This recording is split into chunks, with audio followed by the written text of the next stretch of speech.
Hello to you, everyone. I'm Valli Aman, the New Age Reporter, and you are watching Visions. Some of you may realize that Visions has been on the air now for quite a while, and pretty soon we're going to introduce you to a guest who's a repeat guest to Visions more than anyone else, and I think you'll see why. I wanted to make mention to you that it seems as though in the world the way it is now, especially living here, of course our program generates out from Los Angeles and the Hollywood areas and those surrounding areas, people are so physically attuned, sort of a physical, emotional kind of attunement they have. For example, if I was here right now and my hair was shaved down to a mohawk, chances are you would have already turned the channel. So I think we have to be very careful of our value assessments based on the appearance of what's going on. And I think that we always have to be into the deeper sense of what's really going on, intuitively and connectedly with all that is present. So if you can just continue staying open and continue doing your studies, I think you will find that a great help, as so much appears to be one way and really is another. I think you know that to be true. Now, let's go on with our show. Our guest today on the program is Dennis Adams. Like I said, he is a repeat guest to the program more than anyone else. He is a favorite of mine, has great information to share with us. He is a master healer and a teacher, does a tremendous amount of traveling. Let's welcome Dennis to the show. Welcome, Dennis. Hey, how you doing, Valli? I'm doing fine, Dennis. Yeah, me too. Seeing as how we have the choice, why not? Yes, why not? Yeah. And that choice seems to be becoming more of a crucial issue with all of us, because I think that we really forget that we have a choice. Yeah, we forget that we have a choice a lot, especially when we have all the pressure of, you know, our job and the world and everything around us just kind of pushing down. You know, it's like we forget, and we just need to be reminded, especially like in these times right now. I hear we're in a recession, and, you know, people are like, oh, wow, what can I do? You know, how can I get out of the recession? How can I feel, you know, better about myself? And all these different things. It's like, one of the things that we need to remember is that everybody's feeling the same pressure. We're all feeling like, oh, wow, what am I going to do? Well, if you've taken a look around for however many years you've been on the planet, chances are you'll see that you survived. And you'll also probably remember all the times that you worried about things. You know, you worried about this and you worried about that, you worried about the other thing. I think what we could do is if we would stop worrying. I mean, take a look at our track record. How long have we been on the planet? How have we been doing so far? Even in crisis, we can come out of it. The key is if we can flash that back into our minds now, it's sort of like, oh yeah, I've always gotten out of this. And then what you can do is you kind of encourage yourself, hey, this is tough for a moment, it'll get better, it always does. And then, but you know what that seems? It's such practical information. Well, common sense. Yeah, well, I think that a lot of people, including myself, feel from time to time that it must be something out there. There's some kind of a big deal, cosmic answer that we're going to find in one of the 12,000 books we'll read in our lifetime, and by God, if we don't pick the right book, we're going to miss it. Right, and all the answers are like right in here. Because we've looked at all the books, how many can there be that are written? We've pretty much read them all, I mean, if you want to learn anything. But when you look around, I think what it really comes down to, it's not so much the books, because, you know, I've gone into health food stores and they've got a series of books from, you know, eating microbiotic to vegetarian to meat eating. And everybody within this whole spread has a really good opinion based on their material and their insights. And when I look at that, it kind of like makes everybody really right in their own opinion. So as I look, I think, well, you know, the answers that we're looking for, the material that we're really searching out lies within. And if we can go within, that's really where the answers are. And it's like a common sense thing. It's like you don't even need the books per se. The books give you knowledge. They're really great things. But, I mean, what's the standard joke that everybody says? Well, if they got common sense, they'll be okay.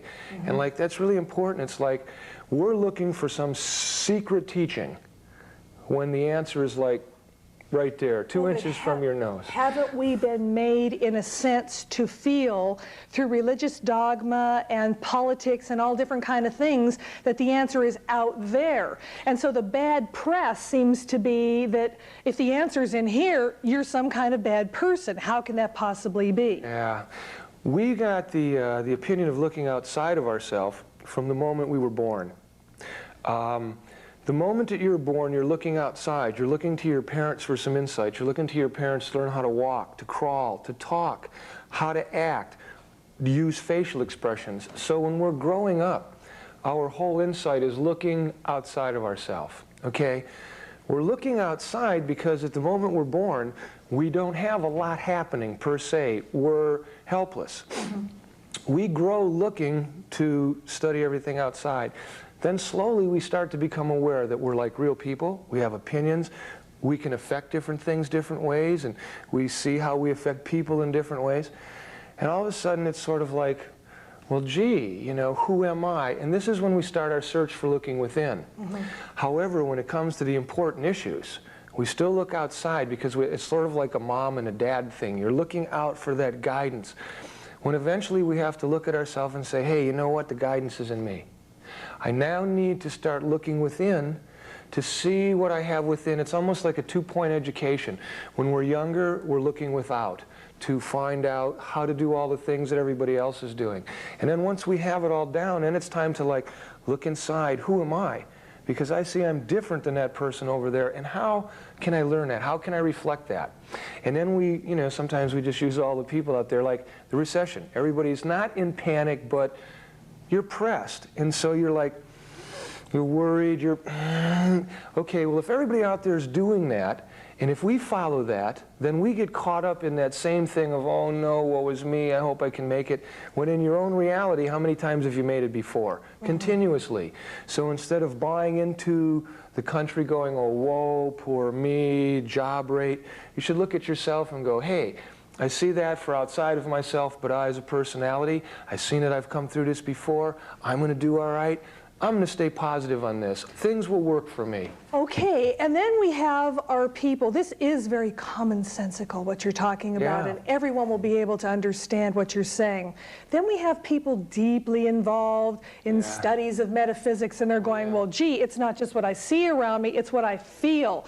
You know, this vibrational pull is upon me, you know, and I've tried using the white light and the auric shield, and they got a whole list of things that go from here to Japan and back. And the crystals and the orgone accumulators, the whole thing. And I'm not saying that any of those are not appropriate tools or even games or even fun or something like that. But what about the people that feel they have this deeper sense of what's going on and that still isn't really working for them? If they have a deeper sense of what's going on, you think they would know then, instead of like having to go to all of the other things to keep finding out and revalidating ourselves.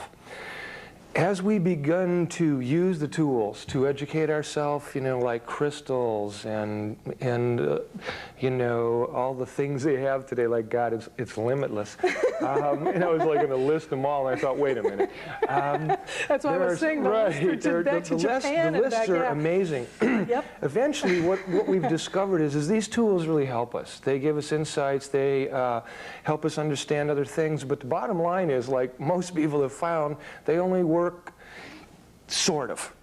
And for those of you who are using them when push come to shove, you know, and you're really out there counting on something, what do you count on? Yourself, not the tools.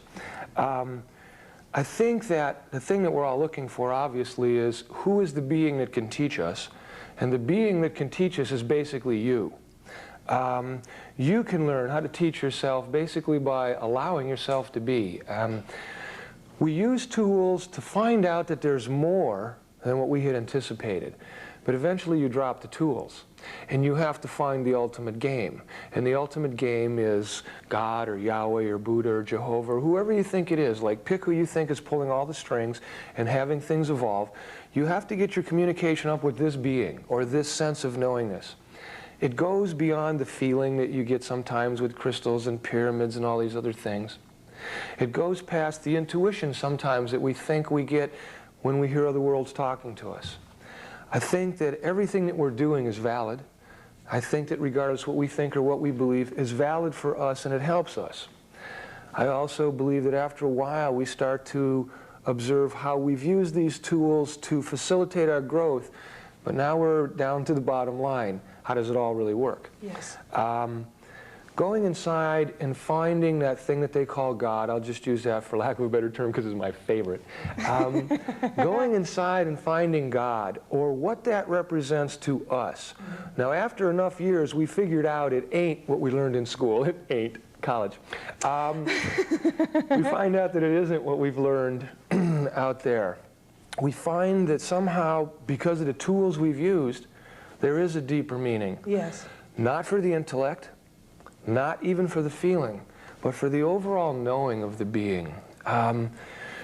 If you look outside to, what you're doing now as a personality, how many of you have noticed that you are becoming a little more aware, that you can look at people and have a deeper understanding of what they're really saying? We've noticed that, once again, because I'm a scientist, we as the human race are starting to see more and perceive more than we've ever seen before. And we're going to have to take all of our values and understandings that have been given to us by generation upon generation, and we're going to have to adapt them to who we are now. It's like we're receiving more, for lack of a better term, divine insight within ourselves than we ever have received before. We're feeling more of a drive to understand not the mystical, magical stuff, but like just that part that I could touch so I could really understand that this might be a part of God somehow. Mm-hmm. And as we begin to expand, what most of us have forgotten is that this being that we call God is working just as hard to get in touch with us. As humans, we're looking at this and we're all trying to get to God. Why? When we already are a part of it. There's nothing to get to. We are the experience and the expression. If we can use the tools which tell us to be a good person, use the things that are telling us that if we're a good person, there's a finer vibration, and in using all those insights to understand things, we eventually come to the conclusion that there is a God working just as hard as we are trying to get a hold of us as we're trying to get a hold of it. If we could understand that and start counting more and more on what's in here and using what is out there as our guiding post, not as the answers, then I think we're going to come into balance. I just really believe that for everybody. It's like... I totally believe it too. What you're talking about is where to look. Right. It would be like you're lost in a market when you were a child. Mm-hmm. And your mom had always told you when you were lost in that market when you were a child, if you ever get lost, stand still. Right. And what does that do? Well, from, of course, some of the teachings I've listened to you about and everything, now I understand that that really places you in present time. Almost like the divinity of present time, yep. And so that you can receive in information, but if two of you could be spinning around at exactly the same force of time, you can call it vibration, whatever, you can break it down to the small, most minute scientific doctrine that was ever born, and still not find what you're looking for. So I understand you certainly completely, and I'm sure our audience does too. The whole principle of present time and getting into that, it's like my favorite. You're good at it. It has taught me an endless amount that gives me a reference point to everything that's around me. Right, right. It is a difficult thing to get nowadays when everything seems to be so hurry-scurry and all the, just so much. I mean, if you could just get rid of everything else and just use the visual, you'd be bombarded. Right. I guess like a zillion teachings, and everybody's looking for one teaching that's going to best fit for them. Right. So if there's 6 billion people, there are 6 billion techniques, and that one technique is going to work for everybody here. In retrospect, you were saying, in the spinning around and the time, if I could give one tool, it is present time. As a human being, or as the human species, as we're taught, most of our reality is either in the future or the past. We're either planning for things that are coming up, or we're beating ourselves up for things that are over. Now, I've looked at how much time we spend in the future or the past, and when we do that, in our mind consciously, everything that is happening in this moment is sort of like on a back burner, not really here. When I observed that and I started looking for what they would call God, like where would God really be, I found that it would really be in the present moment, clear, centered, right here, right now. I find that also one of the major things that we're taught is that we're eternal, no beginning, no end. And yet as a human being, everybody's trying to get something finished. which is an end. Now, as I look at my personality and what I'm taught as a human being, which is, let's get an end to this, and then I look at myself, let's get started or finished, one of the two, but nobody's ever enjoying like the middle part. And here's God telling you like, hey, stay in this present moment, because then in the present moment, the future and the past simultaneously exist, and you're capable of actually seeing more. Now, what I mean by that is, I'm a business person, so I obviously plan things in the future, but I plan them in this moment. The thing that I don't have is attachments to the end results. The attachment to the end result is where most people get hung up, because then they build the picture bigger and bigger to what the end result should look like. It should be a successful party. What's wrong with just having a party and let people decide if they're going to have fun or not?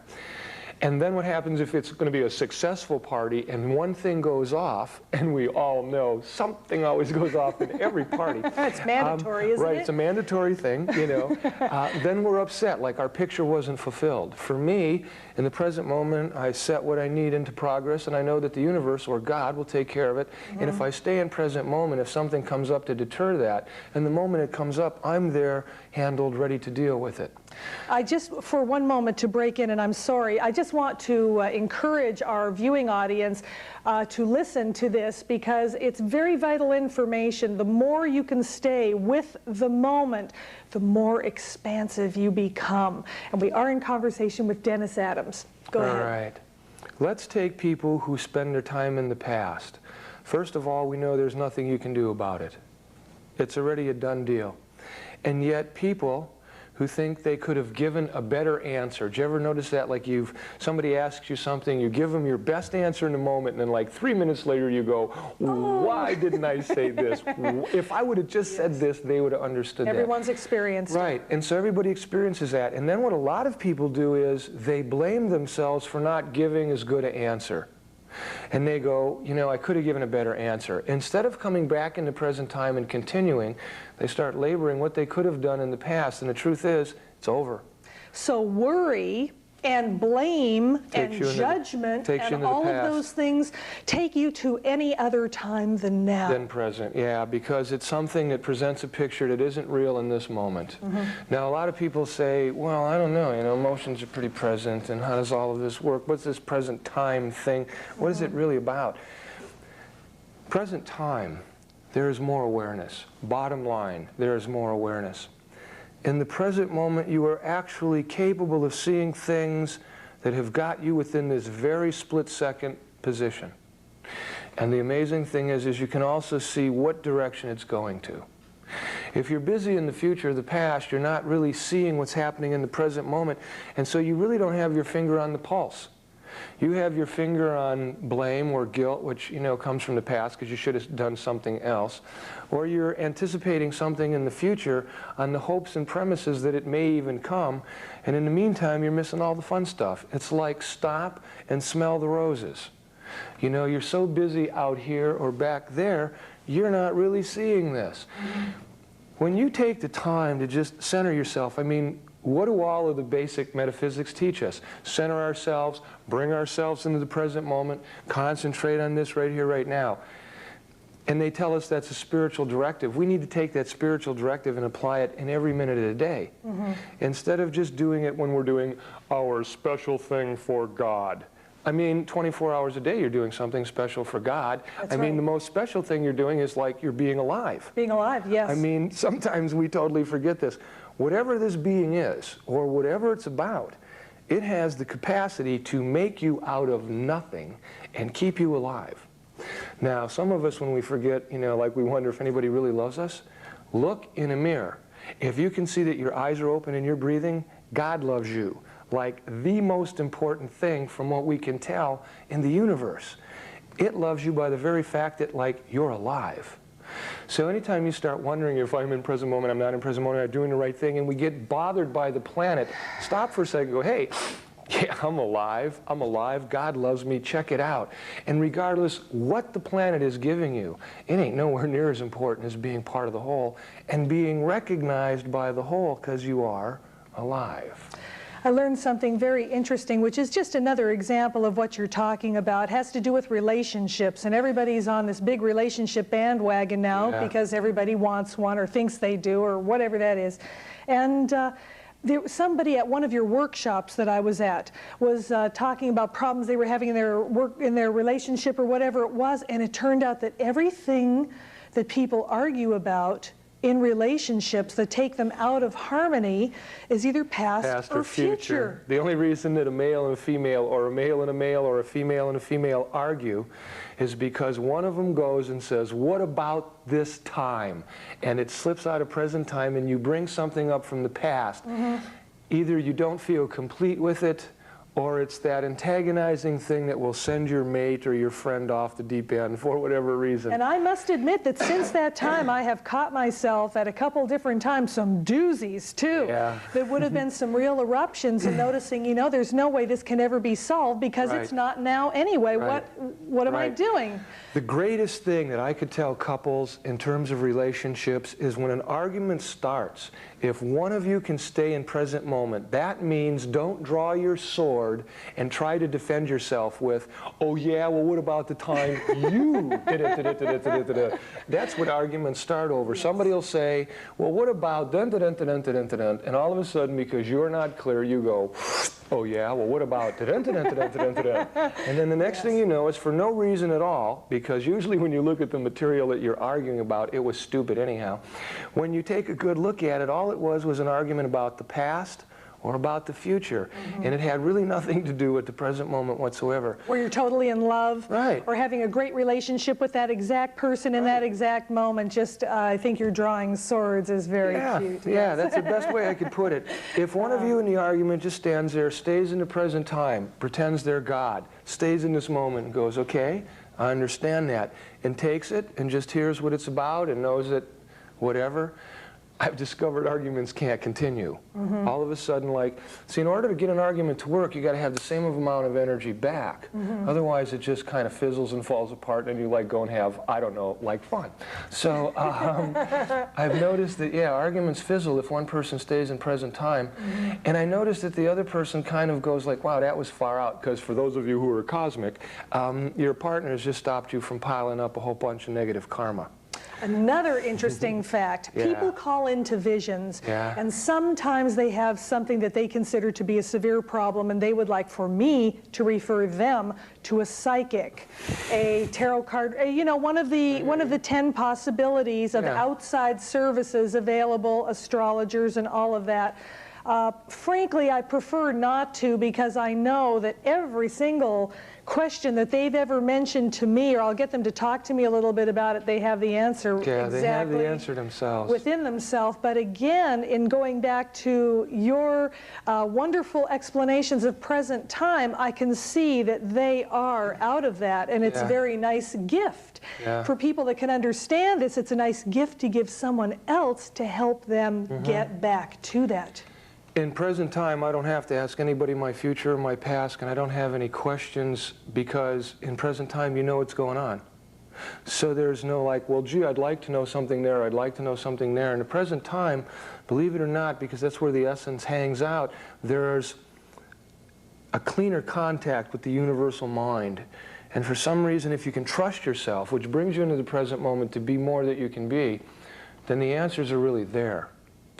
And that's pretty slick in itself, because then what happens is we start to realize that if we're part of the whole, we should have all the answers in.